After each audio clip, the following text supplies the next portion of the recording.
আল্লাহ রাব্বুল আলামিন বলেন ফাআম্মা মান তাগা ওয়া আথারাল হায়াতাদ দুনিয়া। আল্লাহ বলেন যারা সীমা লঙ্ঘন করে, কি করে?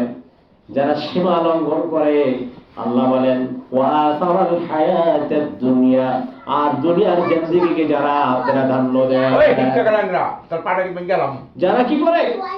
সীমা লঙ্ঘন করে, আল্লাহর হুকুমকে অমান্য করে, আল্লাহর দেওয়া যে ইসলাম, ইসলামের যে বিধিবিধান রয়েছে সেটাকে তারা ওভারটেক করে চলে, সীমা লঙ্ঘন করে। আল্লাহ বলেন ওয়াতারাল হায়াতাদ দুনিয়া, আর দুনিয়ার জিন্দেগিকে তারা কি করে? প্রাধান্য দেয়। তারা আখিরাতকে পিছনে ফেলে রেখে দুনিয়ার জিন্দেগিকে তারা কি করে? প্রাধান্য দেয়, বেশি ভালোবাসে, বেশি মহব্বত করে। দুনিয়া, খালি দুনিয়া, আখিরাতকে ভুলে গিয়া। নাউযুবিল্লাহ। ফাইন্নাল জাহিমা হিয়াল মাওয়া। আল্লাহ তাআলা যে আগে দুনিয়াতে বলছে যে যারা সীমা লঙ্ঘন করবে, দুনিয়ার জীবনকে যারা প্রাধান্য দেবে, আল্লাহ বলেন ফাইন্নাল জাহিমা হিয়াল মাওয়া, তাদের ঠিকানা হবে জাহান্নাম। নাউযুবিল্লাহ। পরে সামনে আল্লাহ তাআলা কি বলতেছেন? وَأَمَّا مَنْ خَافَ مَقَامَ رَبِّهِ وَنَهَى النَّفْسَ عَنِ الْهَوَى।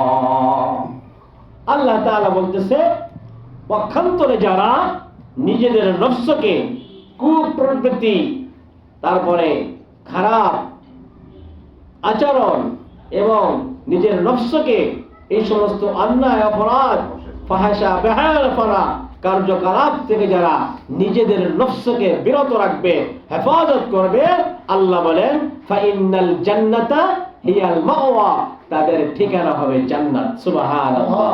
তাহলে এখানে আল্লাহ তাআলা যে বললেন কয়েকজন নবীদের কথা, বংশধরের কথা বললেন, এবং বললেন যে পরে যারা এলো তারা ছিল কি? অপদার্থ।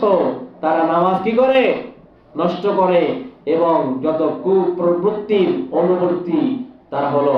সুতরাং তারা অচিরেই পথভ্রষ্টতা প্রত্যক্ষ করবে। তার মানে হলো তারা পথভ্রষ্টতা, তার মানে এখানে বলা হয়েছে তারা নিজের চোখে দেখবে, প্রত্যক্ষ করবে। আরে আফসোস, এটা কখন আফসোস করবে? তখন আফসোস করলে আর কোনো কাজে আসবে না। পরকালে তারা যদি আফসোস করে, আরে আজকে আমরা দুনিয়ায় থাকাকালীন একসঙ্গে চলাফেরা করছি, এই যে আমার ভাই পাশে, তারা আজকে জান্নাতে চলে গেল, আর আমি জাহান্নামে এলাম। আমার ভাই নামাজ পড়তো, রোজা রাখতো, হজ করতো, যাকাত দিত, ভালো কাজ করতো, আর আমি অন্যায় করতাম, আজকে আমি জাহান্নামে এলাম, আর আমার ভাই কি গেল? জান্নাতে গেল। সুতরাং সেদিন আর আফসোস করলে কোনো কাজ হবে না। কারণ আল্লাহ রাব্বুল আলামিন জান্নাতীদেরকে জাহান্নামীদেরকে দেখানোর জন্য, জান্নাতীরা বলবে ফি জান্নাতিন ইয়াতাসাআলুন, জান্নাতীরা বলবে রব্বুল আলামিন দুনিয়ার মধ্যে তো আমরা একসঙ্গে চলেছি, আমার ভাই বা আমার পাড়া প্রতিবেশী, তাদের সঙ্গে তো একসঙ্গে চলেছি। আল্লাহ আমি তো জান্নাতে এলাম, জানি না আমার ভাই কোথায় আছে। আমার ভাই যদি জাহান্নামী হয়, আল্লাহ একটু আমাকে দেখার সুযোগ দিন।